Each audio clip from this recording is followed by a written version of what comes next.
இது வந்து சிவில் வழக்கு.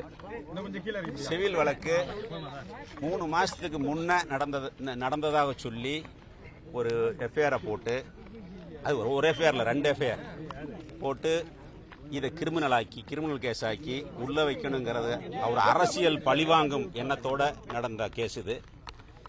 நீதிமன்றத்துக்கு போனோம், நீதி கிடைச்சிருக்குது, பெயில் கிடைச்சிருக்குது. கண்டிப்பாக இந்த கேஸில் நாங்கள் ஜெயிப்போம்.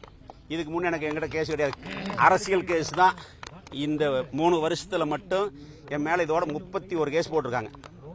31 கேஸ் போட்டிருக்காங்க. அதனால இந்த கேஸெல்லாம் பற்றி நாங்கள் பயப்படுறதில்ல. எங்களுடைய பொதுச் செயலாளர் அண்ணன் எடப்பாடியார் சொன்னது மாதிரி எத்தனையோ இருக்குது, அதையெல்லாம் விட்டுட்டு இந்த கையாளாகாத திமுக அரசு பழிவாங்க நடவடிக்கை தான். கரூரில் இருக்கக்கூடிய திமுக யார் உங்களுக்கு தெரியும். அவங்களுடைய தூண்டுதலின் பேரில் போடப்பட்ட வழக்கு நீதிமன்றத்தில் சரியான எங்களுக்கு நீதி கிடைச்சிருக்குது.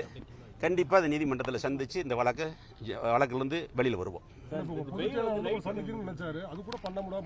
இல்லை, அன்னைக்கு வர்றோம்னு சொல்லியிருந்தாரு. அன்னைக்கு என்னைய வாரண்டுக்காக கரூர் கூட்டி போயிட்டாங்க.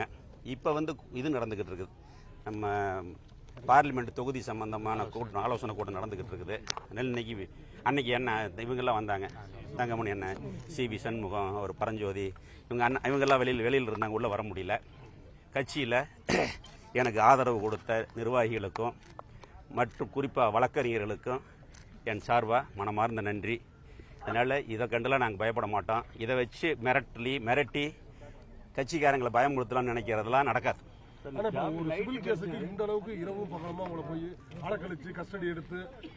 ஒன்றும் இல்லை, இதை வந்து இது அமௌண்ட் எல்லாம் கூட்டி சிபிசிஐடிக்கு மாற்றி ஒரு கேஸ் சிபிசிஐடியில் ஒரு கேஸ் எல்என்டோவில் வச்சு ஒரு டோட்டல் டீமே என்னை உள்ள வைக்கிறதுக்கு 2 மாதம் ஒர்க் பண்ணியிருக்கிறாங்க. அதுதான் உங்களுக்கு தெரியும் எல்லாமே. அதெல்லாம் எதுவுமே இல்லை, அதெல்லாம் எதுவுமே கிடையாது. அதெல்லாம் கூட சொல்லுறதுல ஒன்றும் இல்லை.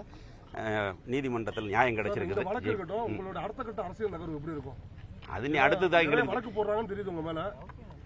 நிறைய கேஸை பாஸ் பண்ணியிருக்கிறேன். அவங்களே போட முடியாமல் எம்எஃப் பண்ணியிருக்கிறாங்க. இன்னும் கொஞ்சம் கேஸ் இருக்குது. எல்லாமே இந்த கேஸ் தான், கட்சி கேஸ் தான், வேற ஒன்றும் கிடையாது. நீ அடுத்தது சட்டமன்ற தேர்தல் சம்பந்தமான வேலைகள்.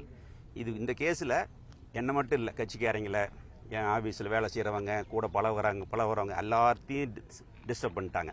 இதுக்கு மேலே ஒன்றும் இல்லை. நாங்கள் நிறைய பார்த்துட்டோம். இது ஒன்றும் எங்களுக்கு புதுசெல்லாம் இல்லை. ஆனால் ஓராண்டுகளுக்கு மேலே இன்னமும் வந்து செந்தில் பாலாஜி வெளில வர முடியல. அதற்காக உங்களை வந்து இந்த மாதிரி பலமாக இருக்கீங்க. இல்லை, அதை பற்றி நான் கருத்து சொல்ல விரும்பல.